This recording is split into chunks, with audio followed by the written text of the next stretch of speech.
सत्येंद्र सिंह एक बार आपके बीच फिर चर्चा करने इस कोरोना काल में। इस बार हम कुछ मुद्दों को सबसे पहले आपके सामने रखते हैं और हम उन्हीं पर चर्चा करेंगे। पहला मुद्दा ये कि कुंभ का आयोजन हुआ और उसमें विपक्ष भी मौन रहा। कोरोना का समय था, कोई गाइडलाइन नहीं वैज्ञानिकों की चेतावनी के बावजूद। दूसरा, वैक्सीनेशन के लिए कोई प्लानिंग नहीं। वैक्सीनेशन को एक पोलियो के रूप में घर घर जाके लगाने की योजना क्यों नहीं। तीसरा मुद्दा, ऑक्सीजन की कमी क्यों। अस्पताल तो भारत में अब भी बहुत से हैं, वो अस्पताल भी बंद हैं, उनमें बेड भी हैं, डॉक्टर ही नहीं है, अर्थात ऑक्सीजन की कमी ही ऐसा क्यों सबसे बड़ा मुद्दा बना और इसमें सरकारों की विफलता किस हद तक।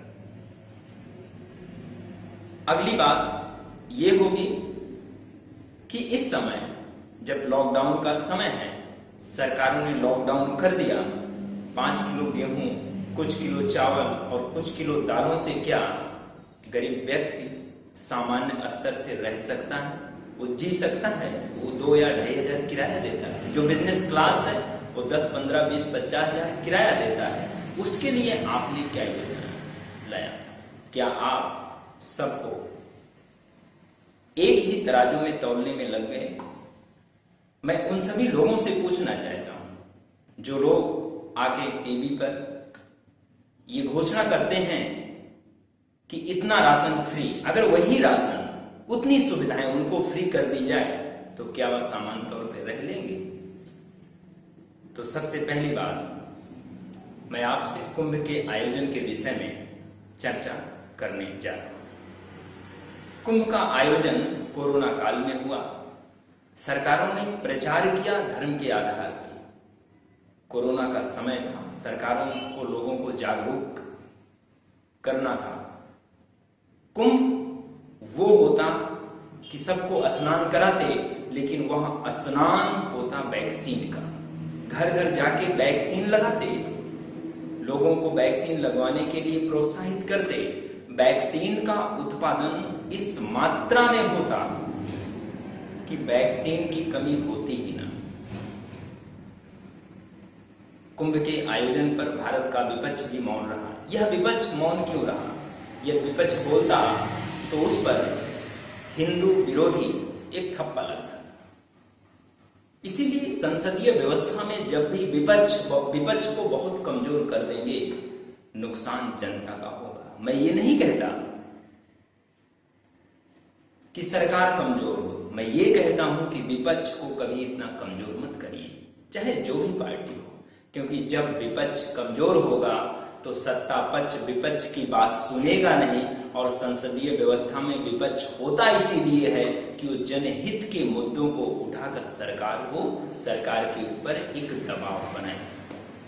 नहीं तो सरकार अपने हितों को साधने के लिए, लोग अपने हितों को साधने के लिए कहीं कुंभ का आयोजन होगा, कहीं कुछ और होगा। जो मेन मुद्दे होने चाहिए उनको बहका दिया जाएगा, वो चाहे जो भी माध्यम हो। और आज उसका परिणाम सामने है। जितना नुकसान हमने इस कुंभ के आयोजन में किया है, इसका खामियाजा आने वाली कम से कम 10 पीढ़ियां भुगतेंगी। सोचिए, जो स्नान करने गए होंगे, जिनको कोरोना हुआ होगा, जिनके माता पिता मर गए होंगे, क्या उनके बच्चों की देखभाल के लिए सरकारें जिम्मेदार बनेगी? क्या उनके बच्चों को एक स्तर पर मैच्योर होने तक, 18 साल तक, उनकी जो पढ़ाई का खर्च है, उनकी रहने सहने का जो खर्च है, उनकी जो जिम्मेदारी है, क्या कुंभ का आयोजन करने वाले लोग उठाएंगे? इसके लिए जिम्मेदार कौन है? बात होती है नागरिकों पर। यदि नागरिक ही सब काम कर लेगा तो फिर सरकार बनेगी क्यों? लोग सरकारों का चुनाव इसीलिए करते हैं कि हम अगर जनता कुछ गलत कर रही है तो आप फ्रंट पे आके उसको रोकिए, और अगर आप कुछ गलती करते हैं तो जनता के प्रति जवाबदेह बनिए। इसीलिए कुंभ के आयोजन की वजह से आज गांव-गांव में कितने लोग कोरोना पॉजिटिव हैं। सरकारों के पास ये आंकड़ा भी नहीं है कि किसी गांव में कितने कोरोना पॉजिटिव व्यक्ति घरों में आइसोलेशन में है। सरकारों के पास वही आंकड़ा है जो लोग अस्पतालों में हैं। चाहे वो दिल्ली सरकार हो, चाहे वो भारत सरकार हो, यूपी सरकार हो, मध्य प्रदेश की सरकार हो, कोई भी राज्य सरकार या केंद्र सरकार हो, घरों में आइसोलेशन में कितने लोग हैं इसका सरकार के पास कोई भी आंकड़ा है नहीं। ये बहुत ही शर्म की बात है। ये सरकारें जिम्मेदारी से भाग रही हैं। ये बहुत ही चिंता की बात है। हमें समझना पड़ेगा कि ये सरकारें इस प्रकार का खेल क्यों खेल रही हैं। दूसरी बात ये कि अस्पतालों का विस्तार कर दीजिए, 4000 बेड लगा दो, 10,000 बेड लगा दो, आपके पास ऑक्सीजन ही नहीं है। 1 महीना हो गया, ऑक्सीजन की सप्लाई की व्यवस्था आज तक आप नहीं कर पाए। सप्लाई चेन बहुत बड़ी चीज है नहीं, लेकिन आप ऑक्सीजन का उत्पादन करने के लिए या तो राजनीतिक रूप से आप डेडिकेटेड नहीं हैं, या तो बात कुछ और है। आप सक्षम नहीं हैं तो भारत की जनता की जान को बचाने के लिए विदेशों से कम सप्लाई ले लीजिए, या जो ऑक्सीजन बनाने वाली कंपनियां हैं उन्हें आप इनवाइट करिए, वो आए बनाएं। ये ऑक्सीजन की कमी कुछ ही दिनों में पूरी हो सकती है, लेकिन सामान्य सी बात है, राजनीतिक नेतृत्व जो केंद्रीय स्तर पर है वो बिल्कुल इस समय गैर जिम्मेदार हो गया है। राज्यों पर आप चीजों को अगर छोड़ देंगे तो फिर इमरजेंसी का जो प्रोविजन है, चाहे वो नेशनल इमरजेंसी हो, हेल्थ इमरजेंसी हो, फाइनेंशियल इमरजेंसी हो, वो आपके लिए बनाया गया है। जनता आपको इसीलिए सरकार में रखती है, आपको प्रधानमंत्री बनाती है, भारत सरकार के नाम से आप जाने जाते हैं। तो विपत्ति के समय में राज्यों की जिम्मेदारी नाम मात्र की होती है, केंद्र की जिम्मेदारी सबसे ज्यादा होती है, क्योंकि संसदीय व्यवस्था में सबसे ज्यादा ताकत आपके पास होती है। आपातकाल जैसी व्यवस्था का प्रावधान आपके लिए ही किया गया है। तो इस प्रकार का खेल या बेहतर है नहीं। आप अपनी जिम्मेदारी को समय रहते यदि नहीं निभाते हैं तो यह जनता या भारत देश कभी भी आपको माफ नहीं कर पाएगा। और ऑक्सीजन की कमी आज तक पूरा नहीं हुई है। किसी प्रदेश की सरकार बोल रही है हमें 700 मीट्रिक टन की आवश्यकता है, 800 मीट्रिक टन की आवश्यकता है, मिल रहा है 200, अर्थात 25% भी आप एवरेज में लोगों को ऑक्सीजन नहीं दे पा रहे हैं। फिर दूसरी बात, आप कहते हैं ऑक्सीजन की ब्लैक मार्केटिंग हो रही है। अगर कोई किसी के घर में ऑक्सीजन सिलेंडर मिल रहा है उसको पकड़िए। पहली चीज तो आप इस पे शर्म करना सीखिए। किसके घर में कितने कोरोना पेशेंट हैं इसका डाटा अगर आपके पास नहीं है, कितने लोग आइसोलेशन घरों में किए गए हैं इसका डाटा अगर आपके पास नहीं है, उन व्यक्तियों को ऑक्सीजन की जरूरत पड़ गई तो इसकी गारंटी आपके पास नहीं है, तो ये लोग ब्लैक मार्केटिंग नहीं कर रहे हैं। ये लोग अपने घरों में सिलेंडर रखे हुए हैं तो इसलिए रखे हुए हैं कि उन्हें पता है सरकारी वक्त पे हमारा साथ नहीं देंगे, हमें खुद ही जीना और मरना पड़ेगा। कम से कम इतनी तो शर्म करिए। लेकिन आप बैठे हुए हैं और आप एक भी प्रेस कॉन्फ्रेंस नहीं कर रहे हैं। किस स्तर के आप लोग हैं? कम से कम रिस्पॉन्सिबिलिटी के स्तर पे आइए, मीडिया के सामने आइए, प्रेस कॉन्फ्रेंस करिए, लोगों के प्रश्नों का जवाब दीजिए। लोगों में थोड़ी सी कम से कम राहत आए कि हाँ हमारी सरकार हमारी बातों को विपत्ति के समय सुन तो रही है, लेकिन आप सुनने के लिए तैयार नहीं है। मुख्यमंत्री ये कह रहा है कि हमें ऑक्सीजन नहीं मिल रही है, केंद्रीय स्तर के प्रवक्ता ये बोल रहे हैं नहीं वो मांगे कम थे। अरे भाई मांगे कम थे, इस समय डिमांड और सप्लाई मत देखिए, लोगों की जरूरत देखिए, लोगों तक आप पहुंचिए। अगर लोग आप तक पहुंच रहे हैं तो ये बेहतर व्यवस्था बिल्कुल नहीं है। ठीक उसी प्रकार से जैसे पोलियो की खुराक पिलाने के लिए लोग घर घर जाते हैं, वैसे वैक्सीन लगाने के लिए लोग अस्पताल ना जाए, आप खुद लगाइए। आधार कार्ड बना हुआ है, वैक्सीन आप लगाइए, डाटा भी आप रखिए, फिर दूसरी डोज के लिए उनके पास मैसेज भेज दीजिए, जहां भी मिले उन्हें लगाइए। अमेरिका की एग्जाम्पल देता हूं, वहां पे एक ट्रक वैक्सीन से जा रही थी, वो ट्रक पलट गई और उस वैक्सीन का यूज कुछ ही क्षण में करना था, और वहां पे उस रोड पे उस समय जितनी जनसंख्या थी सबको उन्होंने वैक्सीनेट कर दिया। ये होती है प्लानिंग। बाबूगिरी को छोड़िए, रजिस्ट्रेशन करना छोड़िए, एक पोलियो के रूप में आप इस चीज को डेवलप कीजिए और लाइए। आपके पास वैक्सीन की कमी है, ये आपकी वैक्सीन की कमी नहीं है, ये आपकी नीतियों की कमी है, ये आपके जज्बातों की कमी है, ये आपकी इच्छा शक्ति की कमी है, ये आपकी संकल्पना की कमी है, ये आपकी दूरदर्शिता की कमी है। आप जो भी वैक्सीन बनाने वाली कंपनी हो, चाहे जहां की हो, एक मानक उनका सेट कीजिए और सभी को आमंत्रित कीजिए, आए और वैक्सीन का प्राइवेटाइजेशन कीजिए। एक रेट तय कीजिए जिस स्तर पे केंद्र को चाहिए, राज्य को चाहिए, बाकी जो प्राइवेट लोग खरीद सके वैक्सीन को खरीदे, वैक्सीन का इतना उत्पादन हो जाए तो इसमें आपका भी फायदा होगा। जो प्राइवेट कंपनियां हैं वो अपने वर्करों को फ्री में लगाएंगी, अपने पैसे से लगवाएंगी, जो लोग नहीं लगवा पा रहे हैं उनको आप लगवाइए। लेकिन बाबूगिरी वाली व्यवस्था मत कीजिए कि लोग लगाने के लिए अस्पताल जाएं, वहां पे कोरोना फैलाएं। आप घर घर जाइए, इस काम को करिए। या वोटर आईडी कार्ड बनाने के लिए पहले सरकारें घर घर जाती थी कि नहीं जाती थी? पोलियो पिलाने के लिए लोग जाते थे कि नहीं जाते थे? ये उससे बड़ी व्यवस्था तो नहीं है। लेकिन ये काम ऐसे नहीं चलेगा। कोर्ट अपना काम कर रही है कि नहीं? कहीं कोर्ट सरकार को बचाने का प्रयास तो नहीं कर रही है? ये भी सोचना होगा, क्योंकि कोर्ट जिम्मेदार लोगों को अभी तक इसके लिए किसी भी प्रकार से सजा के लिए कोई प्रावधान नहीं कर पाई। और जनता के लिए भी ये एक शर्म की बात है।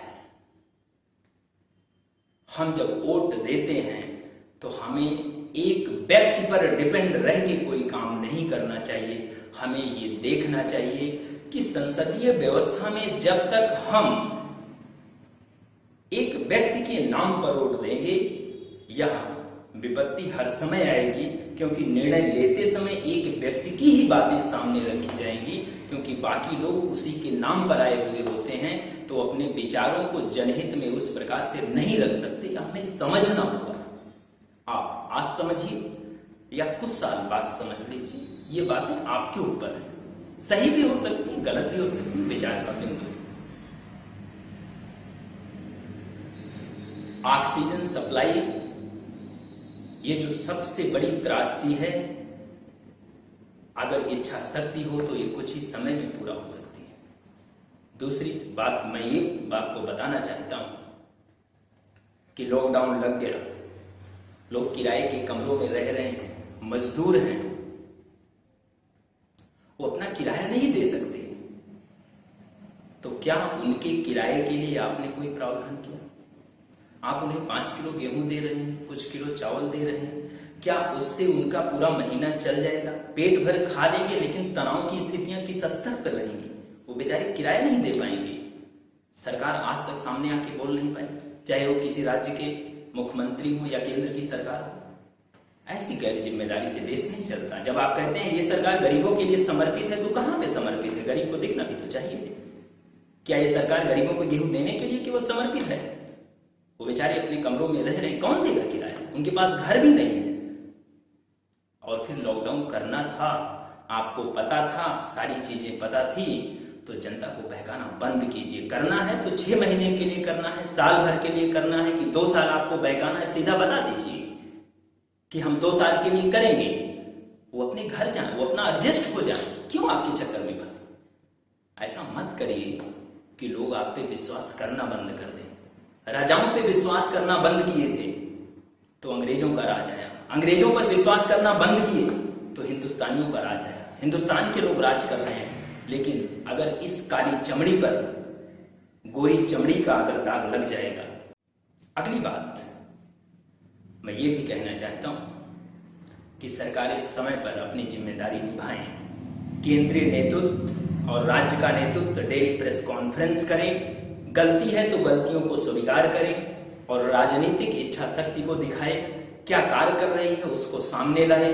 कोरोना के कितने पेशेंट कहां पर हैं, होम आइसोलेशन में कितने लोग हैं, अस्पतालों में जो लोग हैं उनकी उनकी दिक्कत है, लेकिन उससे ज्यादा दिक्कत जो घरों में है उनकी दिक्कत है। वो घरों में मर रहे हैं, उनकी क्या प्लानिंग है, घरों में उनको कैसे ट्रीटमेंट दिया जा रहा है, उनके द्वारा घरों में कितने लोग इन्फेक्टेड हो सकते हैं, उसके लिए आप जल्द कुछ ही कीजिए। नहीं तो इतने स्तर पे त्रासदी होगी, इतने बड़े स्तर पे त्रासदी होगी कि ये कल्पना तो किसी ने की नहीं थी।